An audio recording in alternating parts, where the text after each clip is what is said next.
It's great to be here. It's home turf for me. Trinity College is my college. This is a lecture theatre that I know well.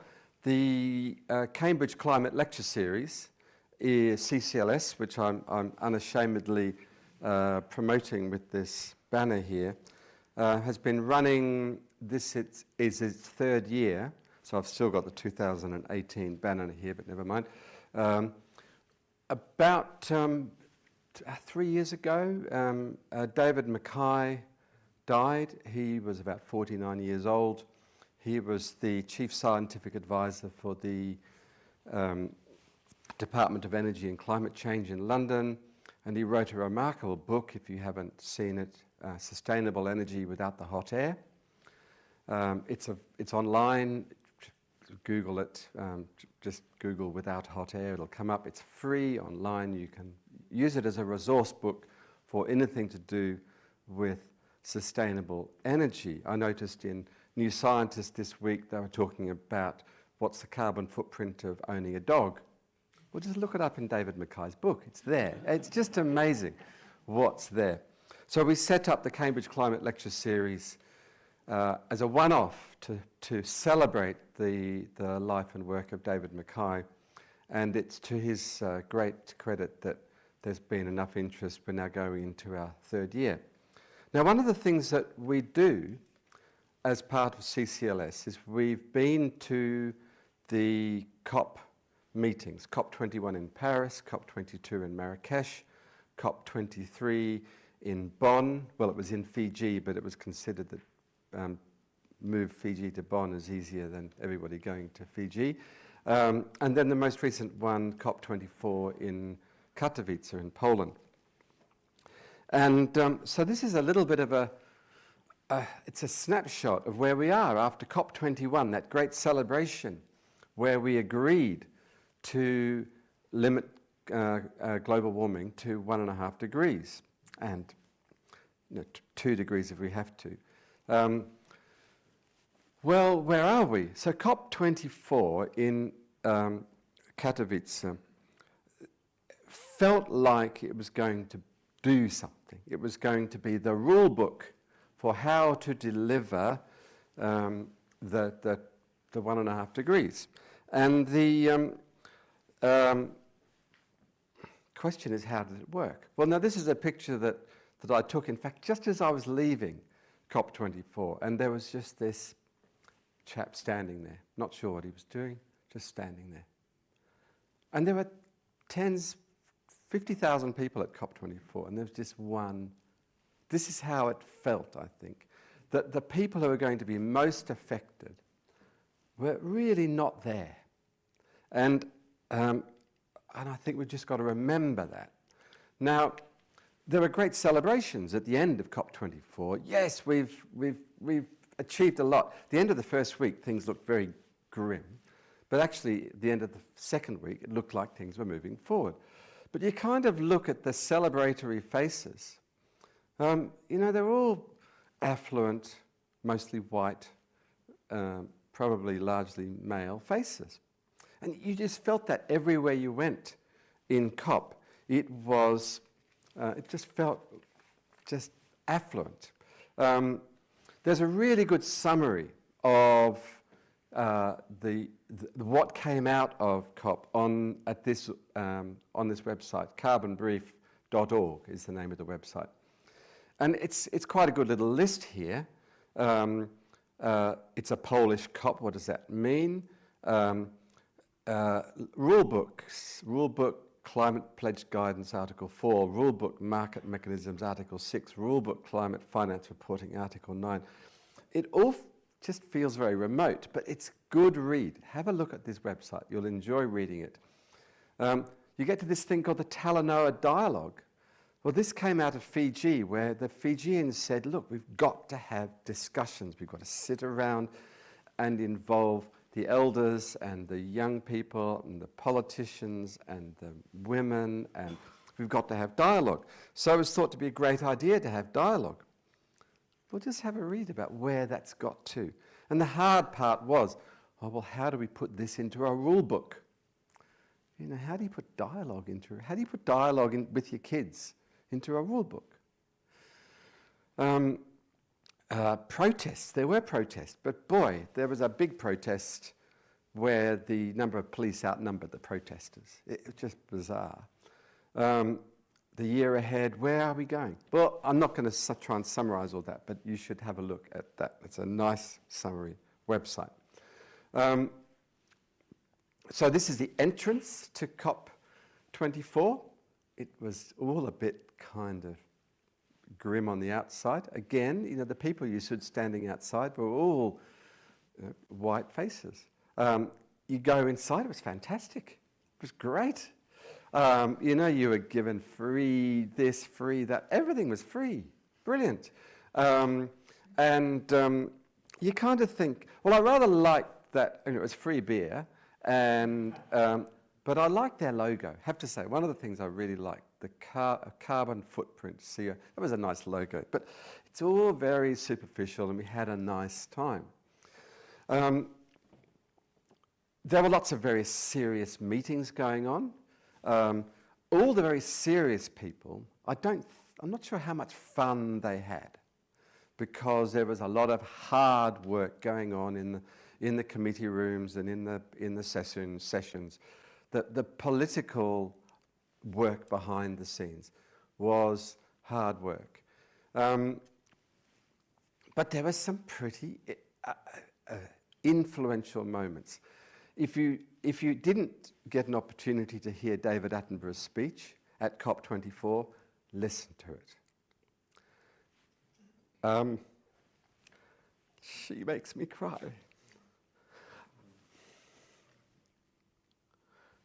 She is a hero. She's 15 years old,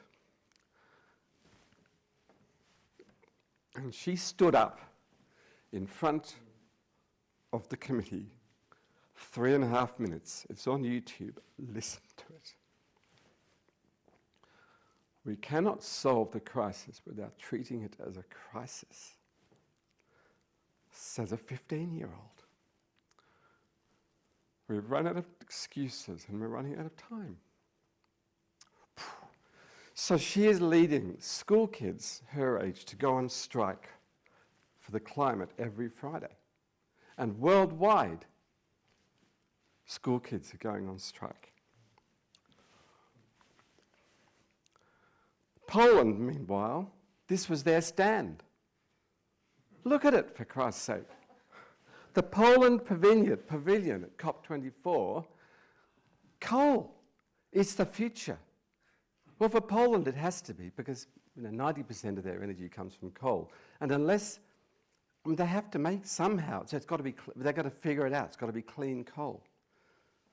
It's hard to believe. And, it's glitzy, look, lovely, beautiful coal. And then the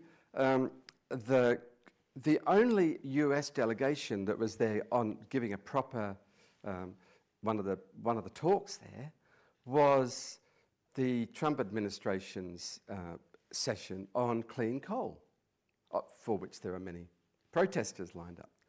It's just the mixed messages, boy. But what about the British stand? The British stand, green is great, with lots of free beer and all sorts of things. Green is great. It was a fantastic stand. It was actually, it made you feel glad that there was a UK stand, because the UK stands in previous years were pathetic. But all of a sudden, there is this green is great stand. So what do we mean by green is great? Well, we know that the USA and Russia and Saudi Arabia have all basically pulled out of the COP21 agreement, because they certainly don't believe this new IPCC report that says that there's any difference between 1.5 and 2 degrees. That's just stupid. But the fact is that internationally recognized science says the difference between 1.5 and 2 degrees of global warming, it's transformative. That 1.5 is bad enough, 2 degrees will be disastrous. For whom? Well, not for the people who live in comfort and who can just turn up the air conditioning and buy a new house in a nicer place. For the people who can't afford to move, the people in Bangladesh, the people in Fiji, the people in the Maldives, they're the ones for whom 1.5 degrees is bad enough, 2.2 degrees is a disaster. Then you discover that somebody nonchalantly from the Met Office gives a presentation at COP24 and says, oh, by the way, we're on target for 3.3 degrees, and it's unlikely that we could reduce that. If anything, it'll be worse. So we're on target for 3.3 degrees. Meanwhile, we've got all these rule book things which are hard to interpret. So what's the UK green is great policy? Well, this chap, John Schellhuber, he set up the Potsdam Institute for Climate Change Research in just near Berlin.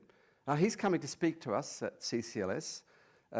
We have our talks on Thursdays, the 14th, 21st, 28th of February and the 7th of March. All Thursdays, multiples of 7, which helps. And because February's got 28 days, it means it carries on 7th of March. And then the 14th of March, Cambridge Science Festival. There'll be great talks. Schellhuber was asked, what did you think when you set up the Potsdam Institute? What were your ambitions? And he said, well, we thought it would all be over by now. It's not over. And it's just getting worse. And he's going to talk to us about that here in this very room.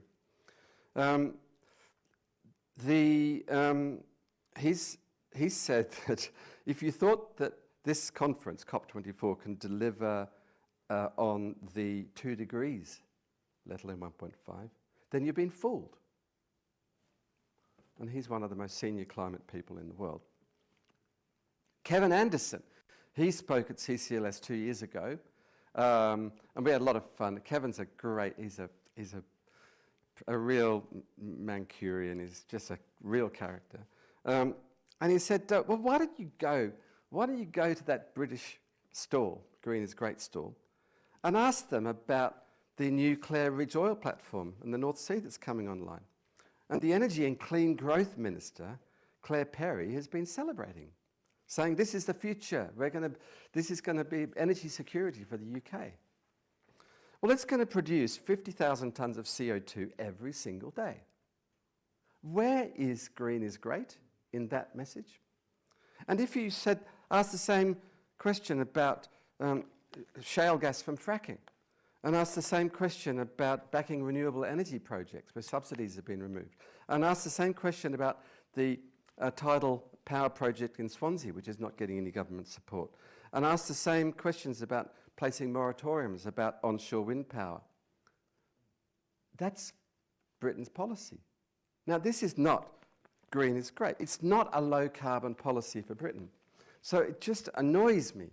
It annoys lots of people that a big banner that says Green is Great, you can't actually you ask the questions, well, where is that greenness? Where is that greatness? Christoph Thiel from Greenpeace, lovely guy. We just sat down and started talking to him. And he was saying that we just don't have, we don't just have a climate change problem. We are the first humans to cause a mass extinction. Now, he's not pessimistic, he's realistic. That this is what we're doing. And we've got to face up to the problem and talk about it. Now, there are all sorts of people facing up to the problem and talking about it. Helen Chersky, you may know about her. She's on the left-hand side here. She goes up on amazing expeditions into the Arctic, and she'll be at the Cambridge Science Festival on the 14th of March, and she's part of this EU Copernicus program. And this is all about Earth observations. Can we see for sure that climate change is happening? Well, we kind of know that climate change is happening. But one thing that's coming out of this is that we are now we can pinpoint who are the perpetrators much more easily. We can see the methane puffing out of some particular oil well or some particular factory. So this is getting serious. But what's quite annoying about EU projects is the sort of elephant in the room is that, you know, how much have we been talking about climate change for the last couple of years? Well, there's only one topic on all the news. And that's really sad. And I suspect in 80 years' time, our grandchildren won't be saying, oh, wasn't it a shame about Brexit? They'll be saying, oh, wasn't it a shame no one did anything about climate change? That's what they'll be talking about, unfortunately. I have to talk about geoengineering. It wasn't on anyone's agenda anywhere at COP24. Geoengineering is a topic that I've worked on for many years, and it's about the man-made active control of the climate. We know that volcanic eruptions cause global cooling. Can we engineer artificial volcanic eruptions? And the answer is yes, we can. Where was a discussion about geoengineering at COP24? Well, there wasn't any formal discussion of that topic. Where you did find it was in one of the side rooms. So this is a little panel organised. This is a group from Boston, from Harvard, and they organised a session. And there was an even smaller side session organised in the lobby of a hotel because there wasn't a place for it to be in the main COP. This is all kind of, it's underground talk. But what's really interesting is that the technologies to deal with climate change, the negative emissions technologies, which we all talk about, carbon sequestration, carbon capture and storage, BECCS you might have heard of, B-E-C-C-S, that's bioenergy with carbon capture and storage. So you grow lots of trees, that's bio, burn them, that's energy, and you burn them in power stations and you capture the carbon and you store it. Well, technology readiness level, TRL, we heard about that from Brian earlier. That's about technology readiness too. Because we have to capture 35 billion tonnes, which is our current emission rates, of CO2 per year. I mean, we can't even capture 1/10,000th of that at the moment. And it's got to be ready when? Well, now. I mean, really now. Because in 10 years' time, it's too late. Geoengineering is probably readier than that. We know that it'll probably work. But it's not being talked about. Geoengineering is scary because people think, oh, we shouldn't be screwing up, we're pumping stuff into the atmosphere because that'll be bad. Well, I suspect other things will be quite bad as well. It's a bit like chemotherapy. You think, well, we shouldn't pump dangerous chemicals into anybody's body because that's nasty. You wouldn't want to make someone's hair fall out. That'd be bad. Okay? Let's not do it then. So we've got to look at it on a level playing field and balance things up. It's really important that we talk about these things. Now, these are disruptive technologies. And they're big disruptive technologies. Because whatever we do, we have to stop burning fossil fuels, and that's going to be disruptive.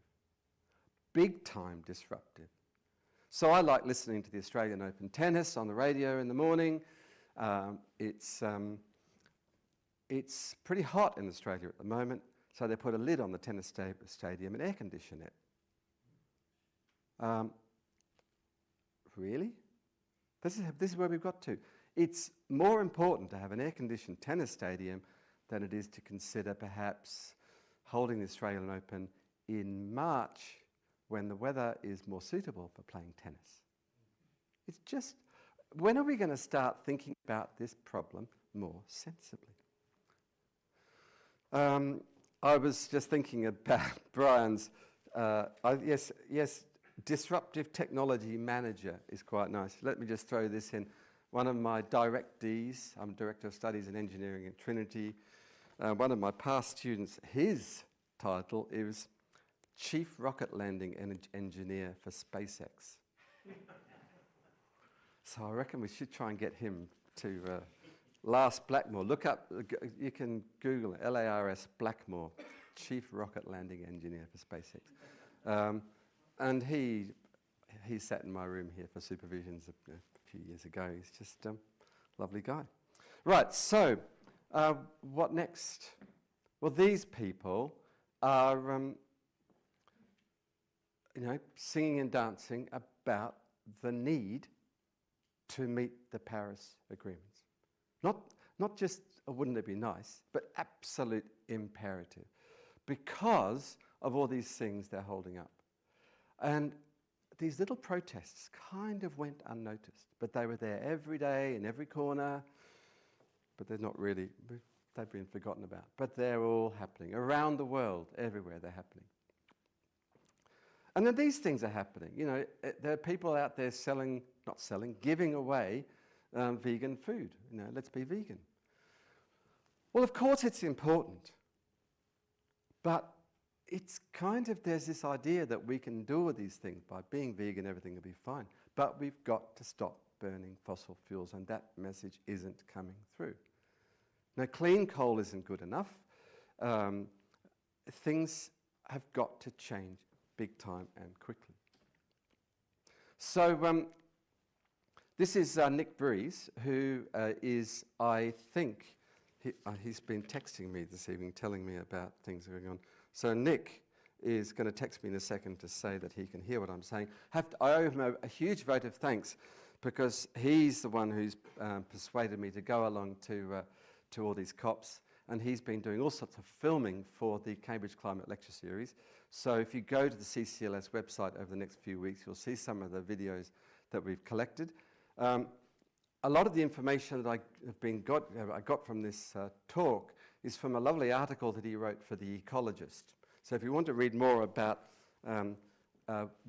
what he calls the outright blatant lies of the Britain is great, the Green is great site, then go to the Nick's article on the Ecologist website. So now let me tell you a little bit about the Cambridge Climate Lecture Series, which is coming up 14th of February to the 14th of March. Given that the 14th of February is a rather special date, we're going to have to think, maybe someone's got some good ideas, how do we get people to give up part of their Valentine's evening to come along to a thing about climate change. So we've got, well, we were going to have President Nasheed from the Maldives. You may remember he famously did one of his cabinet meetings underwater to illustrate that climate change was happening.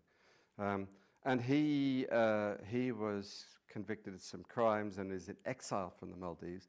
But just recently, and so he agreed to come and talk to us, but just recently he's been exonerated of his crimes and is now running for office back in the Maldives again. So sadly, he's pulled out of our talk. So we haven't quite sorted out who's talking on the 14th of February. But then on the 21st of February, we've got Joseph Poor from Oxford talking about food, diet, veganism, how important it is. Then we've got Schellhuber from Berlin talking to us about the non-linearity of climate change.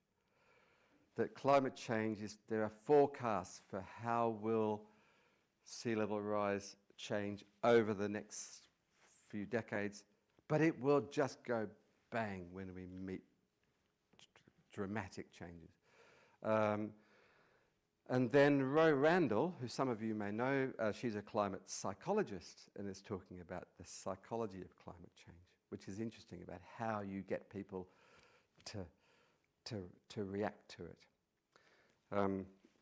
So I think I'm pretty much done. I guess I should say that if you have an opportunity to go to one of these COP meetings, then you should try and go. To get onto the inside, you need to get a badge, a pass. And getting these badges is tricky. But ask around. If you know somebody who thinks they might be able to get you a badge, start asking now, because the next COP, I don't quite know where it is. I think it's in South America somewhere. Does anyone know where it is next year? Chile, it is South America, right. So, they're really interesting. It makes you feel as if you learn a lot by going. And I think we all as individuals have to probe what's going on at these meetings, because there is a lot going on that needs to be acted upon, not just read as a report and put into a filing cabinet. I'm optimistic because we have to be optimistic. And actually, where we are now, we can make changes that mean that climate change will not be as bad as it would be if we did nothing at all. Thank you very much.